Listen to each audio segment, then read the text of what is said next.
అని అంటానండి. అమ్మ నీకు 2 స్టోరీలు బిల్డింగ్ ఇచ్చాడమ్మా దేవుడు.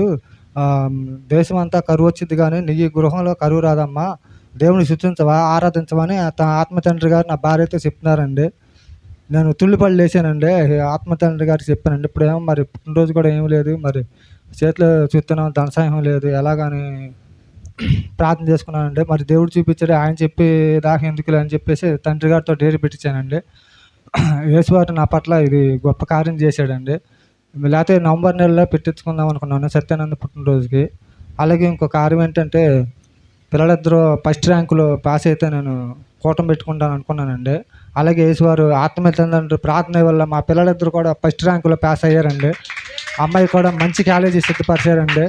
ఇదంతా ఆత్మ తండ్రి ప్రార్థన, పరిశుద్ధ సంఘం చేసిన ప్రార్థన అండి. మీ అందరికీ నేను వందనాలు చెల్లించుకుంటున్నానండి. అలాగే మేరీ ప్రశాంత్కి మంచి కాలేజీ సిద్ధపరిచాడండి దేవుడు. అలాగే సత్యనంద్ కూడా బీటెక్ అండి. మరి మంచి కాలేజీ కౌన్సిలింగ్ కోసం ఎదురు చూస్తున్నానండి.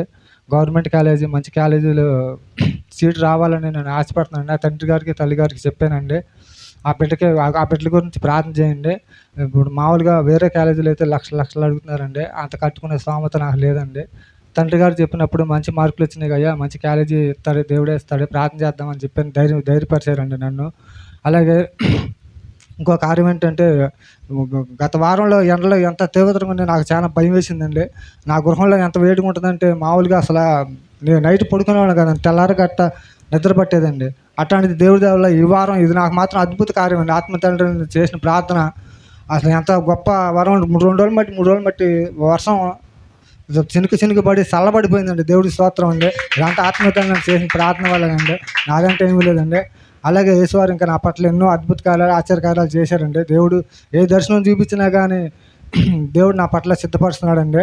ఇదంతా ఆత్మ ప్రార్థన వల్లనండి. అలాగే నాకు గృహం లేదండి. ఇది నాకు అద్దెకే రెంట్గా ఉంటున్నానండి. దేవుడు మాత్రం మరి చూపించాడు. అది ఇస్తాడని నేను బలమైన విశ్వాసం నాకు ఉందండి. ఎందుకంటే ఆత్మ ప్రార్థన ఆ బలం నాకు ఉందండి. ఆ విశ్వాసం నాకు ఉంది. వాళ్ళు ప్రార్థన చేస్తే దేవుడు ఏదైనా నా పట్ల గొప్ప కార్యం చేస్తాడనే విశ్వాసం నాకు ఉందండి. అలాగే దర్శనం కూడా సెట్ అవ్వలేదండి. మా తండ్రి గారు చెప్పినప్పుడు ప్రార్థన చేద్దాం అయ్యా ఇస్తానన్నారండి దేవుడు. అలాగే ఆత్మ తండ్రి ప్రార్థన వల్ల దర్శనం కూడా సెట్ అయ్యి కూటమి కూడా మంచి గ్రాండ్గా జరిగితే నేను ఒక సాక్ష్యం చెప్పుకుంటా అనుకున్నాను. అలాగే ఉన్న దాంట్లోనే ఘనంగా చేయాలని నా ఆశ అండి. అలాగే నా గురించి, నా పనుల గురించి, నా కుటుంబం గురించి, నా బిడ్డల గురించి మీరు అందరూ ప్రార్థన చేస్తారని వేడుకుంటున్నానండి. ఇదేనండి నా సాక్ష్యం. నా గురించి, నా కుటుంబం ప్రార్థన. మీ అందరికీ నా వందనాలు.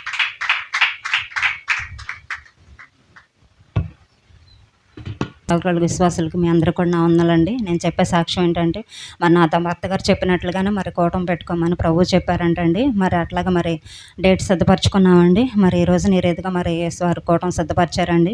ఉదయం నుంచి కూడా చినుకులు పడుతుంటే భయం వేసిందండి. బయట కూర్చుంటాకి ఇబ్బంది, వచ్చిన వాళ్ళు కూడా ఇబ్బందిగా ఉంటుంది ఎలాగ అనుకున్నామండి. మరి అట్లాగా మరి యేసువారు మధ్యాహ్నం నుంచి మరి వర్షం రాలేదండి, ఎండ వచ్చిందండి.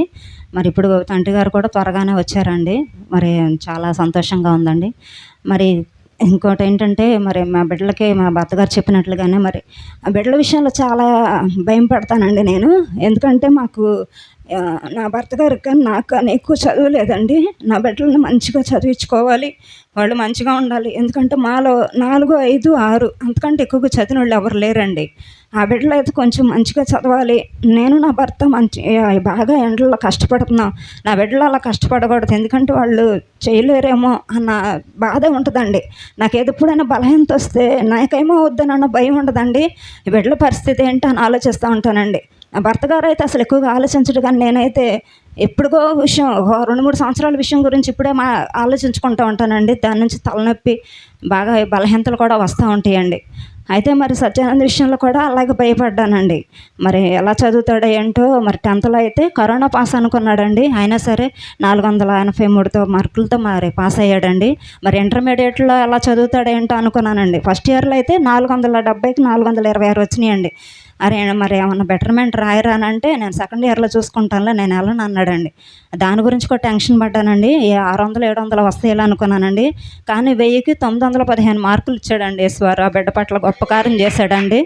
మరి ఇంటర్మీడియట్ కూడా రాయమంటే నేను రాయను, ఎందుకంటే ఒకళ్ళు వస్తే ఒకళ్ళు రావట్లేదు, నేను వెళ్ళనని ఒక వారమేనండి. 2 నెలలు కోచింగ్ అయితే ఒక వారమే వెళ్ళాడండి. అసలు సరిగ్గా వెళ్ళలేదండి ఎంసెట్ గురించి. అసలు 10,000 కూడా కట్టామండి. అయినా సరే ఆ బిడ్డ వెళ్ళలేదండి. అయితే భయమేసింది. తండ్రి గారితో కూడా చెప్పానండి. "అదేంటమ్మా ఆవిడ మంచోడు, బాగా చదువుతాడు, అలా ఏం చేయడమ్మా, వెళ్తాడులే అమ్మా" అని చెప్పారండి. తండ్రి గారు కూడా "మీ అమ్మ, మీ నాన్న ఎంత కష్టపడి చదివిస్తున్నారు, బాగా చదువుకోరా" అని చెప్పారంటండి. మరి ఇంక 4, 5 రోజులే ఉందండి ఎంసెట్ ఎగ్జామ్‌కి. అప్పుడు వైజాగ్ కోటాలు వచ్చినాయండి. ఆ కోటాలకు కూడా మరి నా భర్త గారిని పంపించానండి. ఈ బిడ్డ గురించే దిగులుతో నేను వెళ్ళలేకపోయానండి. మరి అయితే ట్యూషన్ మిస్ గారండి మరి రావి చెట్టు దగ్గర ఇప్పుడు 10థ్ వరకు చదివారండి ఇద్దరు బిడ్డలు. ఆవిడ ఎప్పటికప్పుడు ఫోన్ చేసి అడుగుతా ఉంటదండి. "అమ్మ బిడ్డలు ఎలా చదువుతున్నారమ్మా? బాగా చదువుతున్నారా?" అని. "ఎక్కడ మిస్ గారు ఎళ్తలేదు, ఎంసెట్‌కి ఎళ్తలేదంటే" "అయ్యో! నా దగ్గరికన్నా పంపించమ్మా, నేను చదివిస్తానని" చెప్పారండి. వెళ్ళిన తర్వాత ఈ బుక్స్ తీసుకొని వెళ్తే, "అదేంట్రా ఎంసెట్‌కి సంబంధించిన బుక్స్ అయ్యి" అంటే, "నేను ఎళ్ళలేదు మిస్ గారు, ఆ బుక్స్ కూడా తీసుకోలేదని" చెప్పాడంటండి. వాళ్ళ డబ్బులతోనే వాళ్ళు బుక్స్ తీసుకొచ్చారండి. ఎంసెట్‌కి సంబంధించిన బుక్స్. డబ్బులు కూడా అడక్కోకుండా ఆ బుక్స్ తీసుకొచ్చి 4 రోజులు చెప్పారండి ఆ బిడ్డకి కోచింగ్‌లాగా. తర్వాత వెళ్ళాడండి. మే 19న ఎళ్లి రాసొచ్చిన తర్వాత అసలు ఏమలా వచ్చిద్దా ఏంటో అనుకున్నానండి. 65,000లో వచ్చిందండి ఎంసెట్‌లో ర్యాంకు. అదంతా కూడా తండ్రి గారు, తల్లి గారు చెప్పిన రీతిగా నా బిడ్డకి అలా వచ్చిందండి. మరి నా కుమార్తె అండి చాలా నిదానం అండి. కుమారుడైతే కొంచెం ఏదైనా యాక్టివిటీగా ఉంటాడే గానీ, ఆమె చాలా నిదానం అండి. తినడమైనా, తాగటమైనా, చదవటం, రాయటం అంతా కూడా నిదానంగా స్లోగా ఉంటదండి. 10థ్ క్లాస్‌కి వచ్చిన కాడ నుంచి ఉదయం 7 గంటలకెళ్ళి స్కూల్‌కి 8 గంటల వరకు చదివి వచ్చేదండి. మళ్ళీ 8 నుంచి 10 వరకు మళ్ళీ ట్యూషన్ చదివి వచ్చేదండి. వచ్చిన దగ్గర నుంచి స్నానం చేసి రాయటం, చదవటం అలా 1 గంట వరకు చేసేదండి. బాగా కష్టపడి చదివిందండి. ఎగ్జామ్స్ టైం వచ్చేటప్పటికండి జనవరి నెలలో ఉపవాస కోటాలు జరిగేటప్పటికి ఆమెకి చికెన్ పాక్స్ జ్వరం వచ్చిందండి. ఒక 20 రోజులు ఎళ్ళలేదండి. అప్పుడే ప్రీ ఫైనల్ ఎగ్జామ్ కూడా జరిగినాయి. స్కూల్లో వాళ్ళు కూడా అస్తమాటికి ఫోన్ చేసి కబురు చేస్తున్నారండి పాపను పంపించమని. మరి జ్వరంగా ఉందని పంపించలేదండి. అయినా సరే మరి తర్వాత స్నానం చేయించిన వెంటనే పంపించానండి. ఆ మిస్సులు, సార్లు అయితే కొట్టారంటండి. 10థ్ క్లాస్ అనుకుంటే ఏమనుకుంటున్నావు నువ్వు రాలేదని.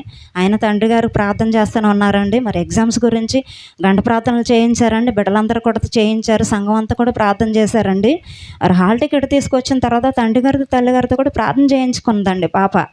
అయితే భయపడుతుందండి ఎగ్జామ్స్‌కి. అన్నయ్యకి తక్కువగా మార్కులు వచ్చినియి. మరి నాకెలా వస్తదో, నేను సరిగ్గా ప్రిపేర్ అవ్వలేదు అనేదండి. అయితే "ఏం పర్లేదులమ్మ, పాస్ అయిపోతావులే" అన్నారండి. మరి రాజయ్య గారైతే ఇంక చాలా బాగా ధైర్యం చెప్పారండి. హాల్ టికెట్ తీసుకెళ్ళి ఆ బిడ్డ చేత కూడా ప్రార్థన చేయించుకుందండి. "ఏం పర్లేదురా తల్లిగా, బాగా చదువుతావుగా నువ్వు, పాస్ అయిపోతావులే" అని ధైర్యం చెప్పారండి. అలాగే ఎళ్ళిందండి ఎగ్జామ్స్‌కి. ఆ ఎగ్జామ్స్ టైంలోనే ఆమె కాళ్ళు వాపులొచ్చినియండి. అసలు నడవలేకపోయింది. చెప్పులు కూడా ఏసుకోలేకపోయింది. అలాగే ఎళ్లి రాసిందండి. ఫస్ట్ ఎగ్జామ్ తెలుగు రాసిందండి. ఆ ఎగ్జామ్‌కి ఒక సారొచ్చారంటండి. ఆయన చాలా మంచోళ్ళంట.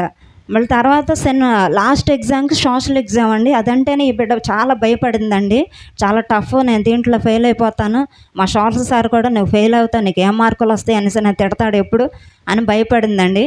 అయితే రాజయ్య గారైతే అన్నారండి, "దేవుడు ఎవరో ఒకళ్ళని సిద్ధపరుస్తాడమ్మా ఆ రోజుకి నీకు, ఆ సమయానికి" అని చెప్పారండి. అలా మరి ఆ బిడ్డ చెప్పినట్లుగా, రాజయ్య గారు చెప్పినట్లుగానే ఫస్ట్ రోజు తెలుగు ఎగ్జామ్‌కి వచ్చిన సారే మళ్ళీ సోషల్ ఎగ్జామ్ అప్పుడు వచ్చారంటండి ఆయనే. ఆయన వచ్చి అసలు ఆ బిడ్డకు తెలియనియి అడక్కోకుండానే ఆయనే చెప్పాడంటండి అన్నీ. బిట్స్ చెప్పాడంట. మరి స్పెల్లింగ్ మిస్టేక్స్‌లు కూడా రాకోకుండా చెప్పాడంటండి. అసలు అన్నిటికన్నా సోషల్‌లోనే 100కి 95 వచ్చినాయండి మార్కులు ఆ బిడ్డకి. అట్లా 560 మార్కులు వచ్చినాయండి. నేనైతే అంత వస్తాయని ఎక్స్‌పెక్ట్ చేయలేదండి. తండ్రి గారికి చెప్తే 550, 560 మార్కులు తెచ్చుకోవాలి నువ్వు, బాగా చదువుతావు నువ్వు అని చెప్పారంటండి ఒకసారి.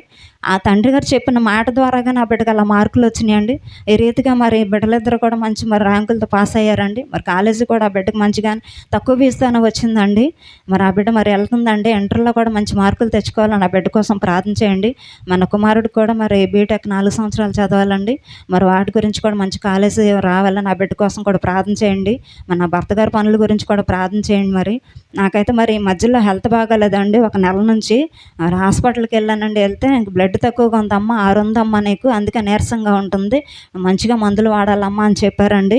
"మరి నువ్వేం పనులు చేస్తావమ్మా" అంటే, "ఇట్లా నేను ఇలా పనులు చేస్తానంటే" "మరి కొంచెం పనులు తగ్గించుకోవాలమ్మా, మళ్ళీ స్ట్రెస్ ఎక్కువ అవుతుంది. బాగా ఆలోచిస్తావా నువ్వేమన్నా" అన్నారండి. "ఏం లేదండి, బిడ్డల చదువుల గురించి ఆలోచిస్తానంటే" "అలా ఆలోచించకూడదమ్మా, అందుకే నీకు అంతగా నీరసంగా, బలహీనతగా ఉందని" చెప్పారండి. మరి అలాగే మరి నేను మందులు వాడుతున్నానండి. మరి నాకు నిమ్ము కూడా ఉందండి. అది కూడా మరి కంట్రోల్ అవ్వాలని. గ్యాస్ ట్రబుల్ కూడా ఉందండి. అప్పుడప్పుడు కొంచెం అది కూడా ఇబ్బంది పెడుతుందండి. నా ఆరోగ్యం గురించి కూడా నా గురించి ప్రార్థన చేయండి. మరి ఈ కూటమి కూడా మరి దేవుడు ఈ రీతిగా మరి సిద్ధపరిచాడండి. మరి ధన సహాయం విషయమే గానీ మరి అన్ని విషయాల్లో కూడా మరి నాకు డస్ట్ అలర్జీ ఉందండి. మరి ఇల్లు ఇయన్నీ కూడా మరి శుభ్రం చేసుకునేటప్పుడు కూడా నైట్లు చాలా ఆయాసం పడ్డానండి. ఈ 4-5 రోజులు కూడా. బిడ్డలు కూడా మరి చేయటానికి మరి సత్యానంద్ నేనేనండి చేసేది. ఆయన పనికెళ్ళిపోతాడు. మరి బిడ్డ కాలేజీకి వెళ్తుందండి. మరి ఈ కూటమి టయానికి బలహీనత వచ్చి నీరసం పడతాను అనుకున్నానండి. అలా ఏం రాకోకుండా నేను హుషారుగా ఉండి మరి నేను సాక్ష్యం చెబుతాను అనుకున్నానండి. మరి అట్లాగే మరి యేసువారు మరి ఈ రీతిగా నన్ను ఇలా సంతోషంగా మరి హుషారుగా ఉంచారండి. మరి చిన్న చిన్న పనులు కూడా మరి నేనే చేసుకున్నానండి. ఇదంతా మరి తండ్రి గారు, తల్లి గారి ప్రార్థన, సంఘం ప్రార్థనేనండి. మరి నా గురించి, నా కుటుంబం గురించి ప్రార్థన చేయండి. మీ అందరికీ నా వందనాలు.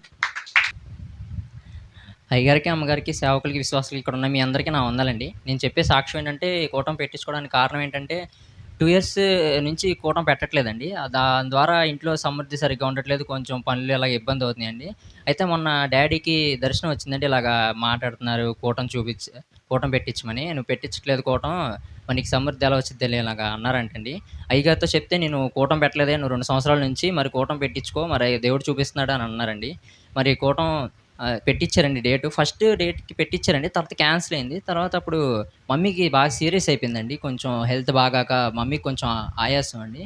దానివల్ల ప్రాబ్లమ్ వచ్చింది కొంచెం. అది కూడా మరి నేను తగ్గిపోతే సాక్ష్యం చెప్తాను అనుకున్నాను. మళ్ళీ డేట్ కూడా ఫిక్స్ చేపిచ్చి, మంచి చక్కని చల్లమాత ఇచ్చి, ధనసాయం కూడా సిద్ధపరిస్తే నేను సాక్ష్యం చెప్తాను అనుకున్నానండి. అలాగే ధనసాయం కూడా సిద్ధపరిచారండి. అలాగే ఇంకో సాక్ష్యం ఏంటంటే, నేను ఇంటర్మీడియేట్ మొన్న రాశానండి. అయితే నేను 900 అబోవ్ వస్తాయని నేను అనుకోలేదండి. కానీ దేవుని చిత్తం ద్వారా నాకు దేవుడు 915 మార్క్స్ ఇచ్చారండి. అలాగే ఇంకో సాక్ష్యం ఏంటంటే, ఈ కూటమి కూడా ఘనంగా మంచి చక్కని చల్ల వాతావరణం ఇస్తే నేను సాక్ష్యం చెప్తాను అనుకున్నానండి. మొన్నటిదాకా బాగా ఎండలొచ్చినాయండి. మరి తండ్రి నాయన మరి మంచి చక్కని చల్ల వాత ఇస్తే నేను సాక్ష్యం చెప్తాను అనుకున్నానండి. అలాగే మంచి చక్కని చల్ల వాతావరణం సిద్ధపరిచారండి. అలాగే కూటానికి కూడా ధనసాయం కూడా ఇబ్బంది అయిందండి కొంచెం. అది కూడా మరి నేను సిద్ధపరిస్తే నేను సాక్ష్యం చెప్తాను అనుకున్నానండి. అలాగే సిద్ధపరిచారు. ఇదే నా సాక్ష్యం. నా గురించి, నా చదువు గురించి ప్రేమించండి. మీ అందరికీ నా వందనాలు. అయ్యగారికి, అమ్మగారికి వందనాలండి. నేను చెప్పే సాక్ష్యం ఏంటంటే, ఫస్ట్ 2 ఇయర్స్ నుంచి మేము కూడా మరి డాడీ వాళ్ళు చెప్పారండి. 2 ఇయర్స్ నుంచి నేను కూడా అడిగేదాన్ని, ఏంటి మన ఇంట్లో కరోనా కాడ నుంచి కూటమి పెట్టలేదని. అయితే మొన్న డాడీకి దర్శనం కనపడిందంట అండి. అయితే నేను అడిగినప్పుడు వాళ్ళు మాట్లాడుతుంటే నేను అన్నాను, పెట్టొచ్చు కదా, దర్శనం కనపడింది కదా, మరి పెట్టేయచ్చు కదా అని. వాళ్ళు పెట్టంగానే ఇంకా వాళ్ళు ఫిక్స్ అయ్యారండి. మే నెలలో మరి మమ్మీ వాళ్ళ మ్యారేజ్ డే ఉందని. ఆ రోజున మరి ఫిక్స్ అయ్యారు. ఇంక నేను కూడా పక్క నుండి నేను కూడా ఆనందపడిపోతున్నానండి. మరి 2 సంవత్సరాల తర్వాత మళ్ళీ ప్రేయర్ పెడుతున్నాం మా ఇంట్లో అని చెప్పి నేను చాలా ఆనందపడ్డానండి. అలాగే మరి ఫస్ట్ కూటమి క్యాన్సిల్ అయిందండి. మళ్ళీ తర్వాత మే 20కి ఫస్ట్ మళ్ళీ పెట్టారండి. అయితే మొన్న గంటపాదం చేసినప్పుడు నాకు మళ్ళీ కూటమి డేట్ మార్చుతున్నట్టు, మళ్ళీ నెక్స్ట్ థర్స్డేకి మళ్ళీ పోస్ట్ పోయినట్టు కనపడిందండి. యేసయ్య మరి కూటమి డేట్ మార్చకుండా మరి మంచి వాతావరణం ఇచ్చి, అలాగే వాన పడకుండా మరి కరెంట్ పడకుండా ఉంటే నేను పూతపాసం అనుకుంటానయ్యా. పూతపాసంలో కూడా మీరే తోడుకుంటే నేను ఒక రోజంతా కూట అయ్యేంత వరకు మనం పూతపాసం ఉండండి. అలాగే మేము ఇప్పటి వరకు మరి కూటమి డేట్ మార్చలేదు. అలాగే మంచి వాతావరణం ఇచ్చారండి దేవుడు. కూటమి కూడా ఘనంగా జరిపిస్తున్నారు. అలాగే ఇంకో సాక్ష్యం ఏంటంటే, మొన్న నేను 10th క్లాస్ ఎగ్జామ్స్ రాశానండి. అయితే ఫస్ట్ నేను ఎప్పుడు సోషల్ గురించే భయపడేదాన్ని. ఆయన ఎక్కువగా తిట్టడం కానీ, కొట్టడం కానీ చేసేవారు. అయితే హాల్ టికెట్ రాగానే నేను ఫస్ట్ సోషల్ గురించి భయపడ్డానండి. అయితే మరి అయ్యగారు, అమ్మగారు కూడా చెప్పినప్పుడు, "ఏమవ్వదమ్మా, మంచి మార్క్స్ వస్తాయి నీకు. 8th, 9th క్లాస్లో ఎలా తెచ్చుకున్నావు అలాగే తెచ్చుకుంటా" అని ప్రేయర్ చేశారండి. అలాగే రాజన్ని కూడా చెప్తే, "నువ్వేం కంగారు పడక, నీకు అన్నీ సోషల్లోనే ఎక్కువ వస్తాయి. నువ్వు నమ్మకం ఉండి ప్రేయర్ చేసుకో" అని చెప్పారండి. నేను అదే నమ్మకంతో ప్రేయర్ చేసుకున్నాను. తెలుగు ఎగ్జామ్కి అయితే ఎవరైతే వచ్చారో, సోషల్ ఎగ్జామ్ కూడా ఆయనే వచ్చారండి. వచ్చి నాకు అన్ని ఆన్సర్స్ ఆయనే చెప్పారండి, నాకు తెలియనివన్నీ కూడా. నాకు నిజంగా దేవుడు గొప్ప కార్యం చేశాడండి. అలాగే ఇంకో సాక్ష్యం ఏంటంటే, మొన్న ఎగ్జామ్స్ అప్పుడు నాకు కాళ్ళు బాగా వాసినాయండి. సార్ అది తగ్గిపోతే సాక్ష్యం చెప్పుకుంటా అనుకున్నాను. అప్పుడు ప్రేయర్ వాళ్ళు రాసుకున్నానండి. మళ్ళీ వచ్చింది నిన్న. సార్ మరి అది కాలు నొప్పి కూడా లేకుండా, వాపు కూడా తగ్గిపోతే నేను సాక్ష్యం చెప్పుకుంటా అనుకున్నానండి. అలాగే తగ్గిపోయింది. ఇంకో సాక్ష్యం ఏంటంటే, నేను కాలేజ్కి వెళ్తున్నానండి. రోజు క్షేమంగా వెళ్ళి క్షేమంగా రావాలని, అలాగే ఇంటర్ ఫస్ట్ ఇయర్ కూడా మంచి మార్క్స్తో పాస్ అవ్వాలని మీ అందరూ ప్రేయర్ చేస్తారని నేను కోరుకుంటున్నానండి. ఇదే నా సాక్ష్యం. నా గురించి, నా చదువు గురించి ప్రార్థించండి. మీ అందరికీ నా వందనాలు. దేవుని స్తోత్రం. చిన్న ప్రార్థన చేద్దాం. దయచేసి అందరం మోకరిద్దాం. మహాగణుడివి, కృపామేడు, ప్రేమగలేవా యేసయ్యా, నీ పాదాలకి వేలాది కోట్లాది స్తుతి స్తోత్రములు. ఇదిగో నీ ప్రియబిడ్డలు చెప్పిన చక్కని సాక్ష్యం దీవించి ఆస్వాదించండి నాయన. సర్వ సమృద్ధి ఇచ్చే, దీర్ఘాయుష్యత బలపరిచే సహాయం దయచే. రాబోయే కాలంలో యేసుబాబు గారి పట్ల ఇంకా నీ గొప్ప కార్యములు సమృద్ధిగా దయచేయమని క్రీస్తు వారి పేరు అడుగుచున్నాం తండ్రి. ఆమేన్.